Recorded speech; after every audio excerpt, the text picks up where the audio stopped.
जय हिंद दोस्तों, स्वागत है आपका आपके अपने चैनल अभिषेक जैतवार आर्मी दो यूट्यूब चैनल में। दोस्तों आप जानते हैं कि एसएससी जीडी के एग्ज़ाम ख़त्म होने वाले हैं। 15 दिसंबर इसकी लास्ट डेट है। एग्ज़ाम ख़त्म हो जाएंगे, संपन्न हो जाएंगे दोस्तों।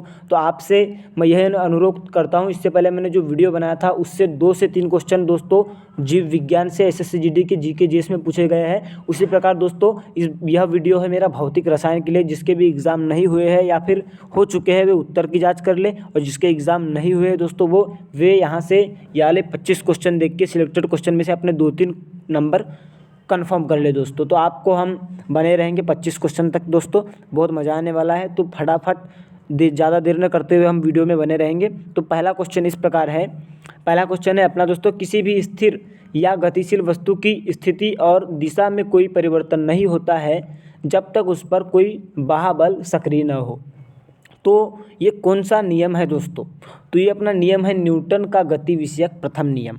आगे बने रहेंगे दूसरे क्वेश्चन के लिए। दूसरा क्वेश्चन इस प्रकार है कि किसी असंतुलित बल द्वारा किसी पिंड में उत्पन्न त्वरण क्या होता है? तो ये बल के अनुक्रमानुपाती होता है दोस्तों। बल के फोर्स के अनुक्रमानुपाती होता है दोस्तों त्वरण। अब इसके बाद अगला क्वेश्चन है कि न्यूटन के गति के तीसरे नियम के अनुसार क्रिया तथा प्रतिक्रिया से संबंध बल क्या है?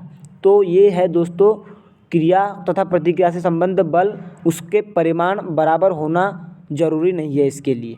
तो ये आपका करेक्ट आंसर होगा। अगला क्वेश्चन है कि प्रत्येक क्रिया के बराबर विपरीत प्रतिक्रिया होती है। आप जानते हैं कि अगर से तोप में गोला भर के अगर से तोप चलाई जाती है तो तोप छूटने के बाद उसके पीछे की ओर जोर का धक्का लगता है। तो एक न्यूटन का तीसरा नियम है।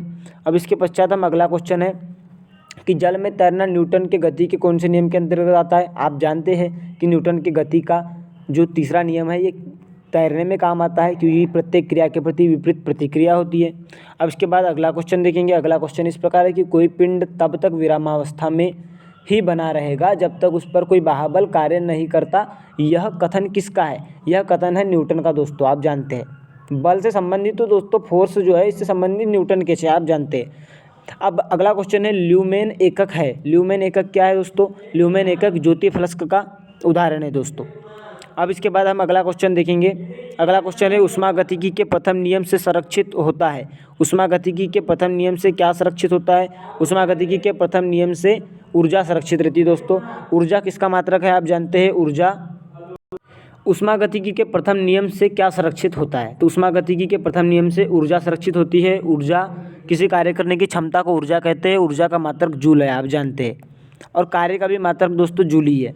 अब अगला क्वेश्चन देखेंगे। आंतरिक ऊर्जा की संकल्पना ऊष्मागतिकी के किस नियम से मिलती है? आंतरिक ऊर्जा की संकल्पना ऊष्मागतिकी के प्रथम नियम से मिलती है दोस्तों। प्रथम नियम ऑप्शन नंबर 2 करेक्ट होगा। अब अगला क्वेश्चन है रुद्धोष्म परिवर्तन में क्या होता है? रुद्धोष्म परिवर्तन में ऊष्मा जो है अपरिवर्तित रहती है, यानी ऊष्मा में कोई भी परिवर्तन नहीं होता। अगला क्वेश्चन इस प्रकार है कि समतापीय परिवर्तन जो होता है, समतापीय परिवर्तन ताप अपरिवर्तित रहता है। इसमें जो समतापी परिवर्तन होता है, समान ताप में जो परिवर्तन होता है उसमें जो है ताप में कोई परिवर्तन नहीं होता दोस्तों।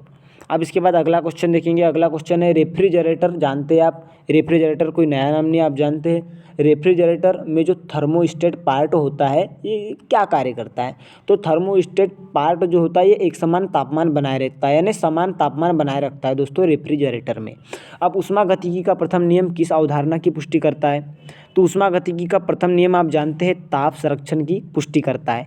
अब इसके बाद अगला क्वेश्चन देखेंगे कि निम्नलिखित में कौन आक्सीकारक और कौन अवकारक है? तो आक्सीकारक कौन है और ये अवकारक कौन है अपने को बताना है। तो आप जानते हैं H2O2 आक्सीकारक और अवकारक दोनों का काम करता है।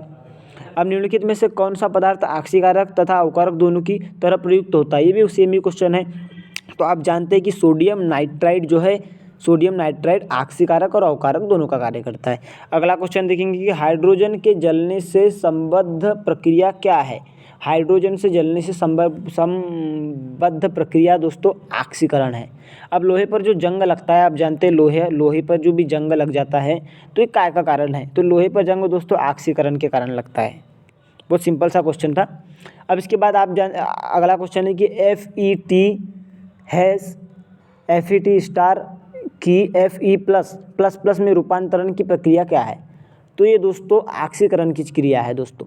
अब किस में क्लोरीन की ऑक्सीकरण अवस्था +1 है, तो आप जानते हैं कि क्लोरीन की ऑक्सीकरण अवस्था +1 काय में होती है, हाइपोक्लोरस अम्ल में होती है।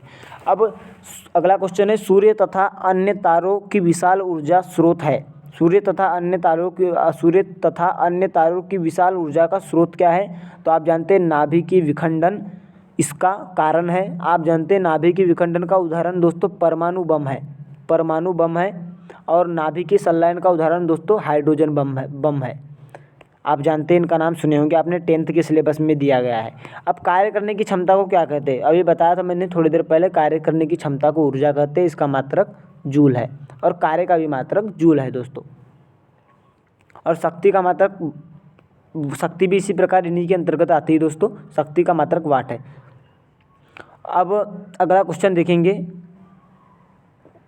सौर ऊर्जा को विद्युत ऊर्जा में परिवर्तित करती है। सौर ऊर्जा को विद्युत ऊर्जा में कौन परिवर्तित करती है दोस्तों, सौर ऊर्जा को विद्युत ऊर्जा में परिवर्तित करने वाली युक्ति है सौर सेल, जिसको सौर सेल पैनल कहते हैं। आप जानते हैं सौर सेल के द्वारा सूर्य के द्वारा ऊर्जा ली जाती है और उसको विद्युत ऊर्जा में बदली जाती है। कई जगह पे उस पैनल लगे हुए होते हैं दोस्तों, अधिकतर अभी इसका खेती में भी उपयोग होने लगा है। खेती में इसका लगा के रखते हैं किसान लोग और उसी के जरिए अपनी मोटर जो भी रहती है ट्यूबवेल दोस्तों, उसको चलाते हैं और खेती करते हैं। तो ये सौर सेल पैनल है दोस्तों।